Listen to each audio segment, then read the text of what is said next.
Oke, halo semua, kembali dengan Betul Reza di Project Review.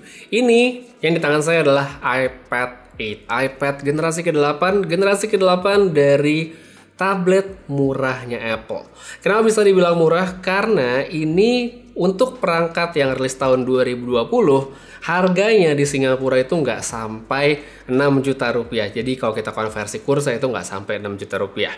Menarik sekali, tapi setelah saya gunakan dengan berbagai macam skenario pemakaian, ternyata untuk bisa memaksimalkan user experience banyak sekali aspek lain yang perlu ditambah sehingga jatuhnya nggak murah lagi. Sebelum ke soal itu, pertama mari ngebahas tabletnya dulu.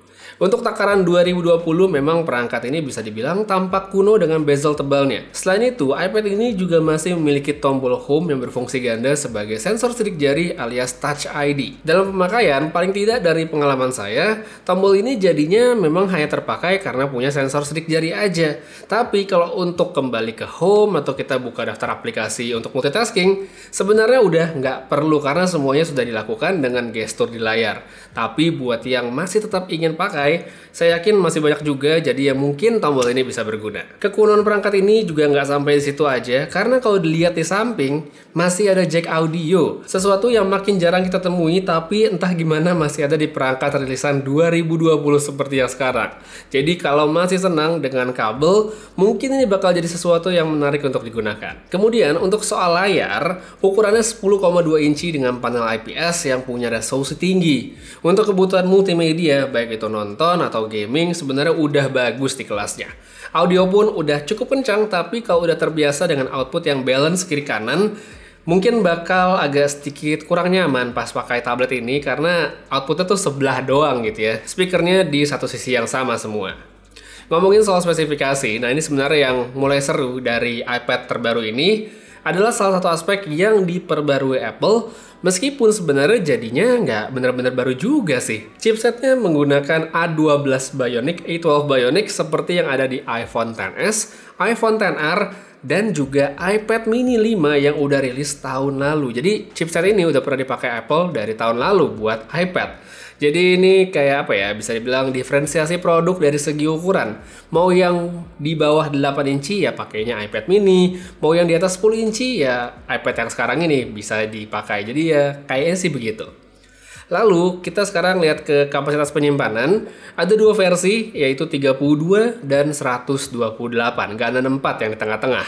Yang 32 ini memang terlihat lebih menarik karena lebih murah. Tapi kalau ingin dipakai dalam jangka waktu yang lebih panjang, baiknya 128 aja karena ukuran data serta kebutuhan ruang penyimpanan itu selalu bertambah. Balik lagi ke soal performa, tipikal produk Apple, tablet ini masih bisa melakukan berbagai aktivitas dengan sangat-sangat baik. Main game udah lancar, nggak masalah, dipakai edit video pun, plus render itu juga cepat. Layak sekali jadi opsi bagi mereka yang butuh perangkat buat kerja, aktivitas kreatif, maupun multimedia biasa. Aktivitas tadi juga buat saya semakin nyaman karena baterai dari tablet ini ternyata cukup tahan lama karena saya satu kali charge itu bisa dapat antara ya 5 kalau intensif banget sampai 7 jam kalau santai. Jadi buat user yang aktivitasnya casual sekali, tablet ini mestinya sih satu hari nggak bakal habis. Terus untuk soal software, adanya iOS 14 juga sedikit banyak membawa rasa-rasa baru ke tablet ini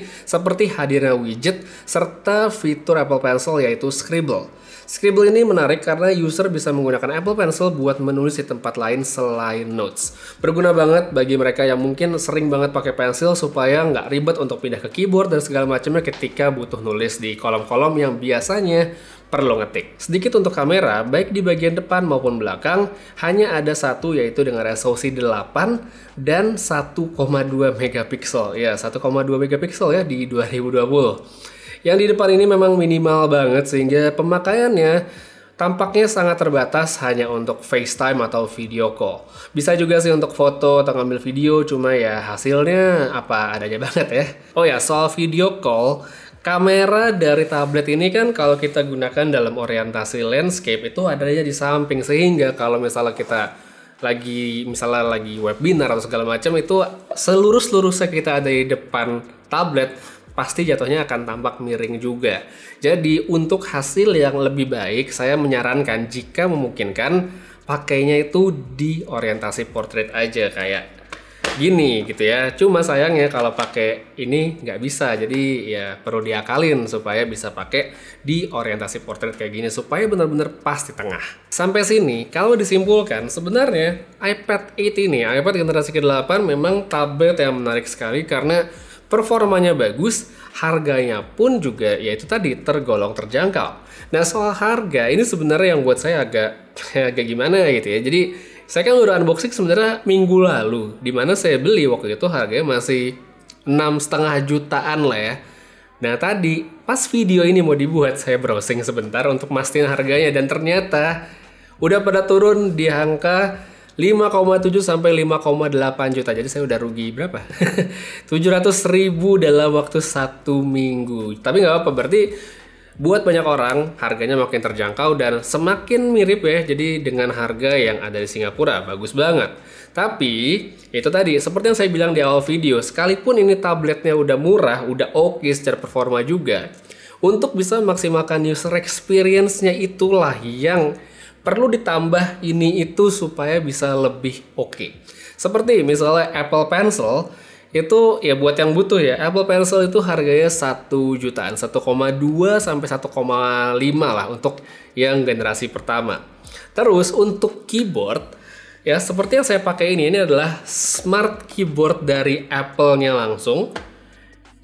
Tebak harganya berapa? Ya, keyboardnya ini harganya 1,9 sampai 2,5 juta sendiri. Jadi kalau mau memaksimalkan punya Apple Pencil, punya keyboardnya juga, itu berarti minimal harus menyiapkan tambahan 3 juta rupiah, yang artinya itu tadi tablet ini nggak murah lagi jatuhnya. Untuk Apple Pencil ya gimana ya, emang nggak bisa digantiin. Tapi kalau buat keyboard sebenarnya banyak banget alternatif lain yang bisa dicoba. Iya sih, kalau dari aspek portabilitas, keyboardnya Apple ini bagus banget karena tipis dan nggak perlu baterai sama pairing. Tinggal tempel, beres, bisa dipakai, dibawa pun juga gampang. Cuma kalau mempertimbangkan value for money, apalagi buat user yang tidak mobile, mungkin pemakaiannya cuma di rumah dan ya nggak kemana-mana lah ibaratnya, banyak alternatif lain yang bisa dicoba. Seperti contoh, yang pertama di sini saya pakai Logitech K480.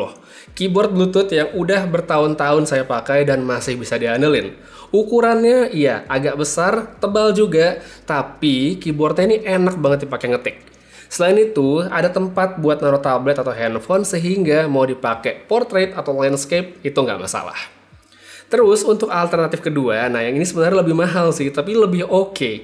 Itu kita bisa melengkapi dengan memasang stand buat tabletnya, ditambah sama keyboard mechanical sama mouse. Lengkap deh, jadi desktop experience dengan bermodalkan sebuah iPad.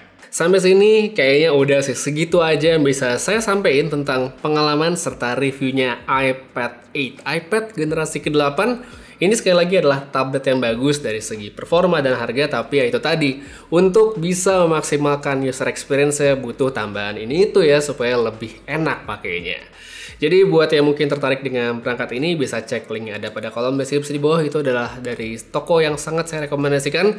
Langganan saya juga namanya Toko HP-dia. Jadi mungkin kamu bisa beli iPad-nya atau mungkin mau beli keyboardnya ini. Ya walaupun saya tidak merekomendasikan keyboard ya, tapi kalau kamu pengen, link ada pada kolom deskripsi di bawah. Sampai ketemu lagi di video berikutnya. Jaga kesehatan selalu dan seperti biasa, have a nice day.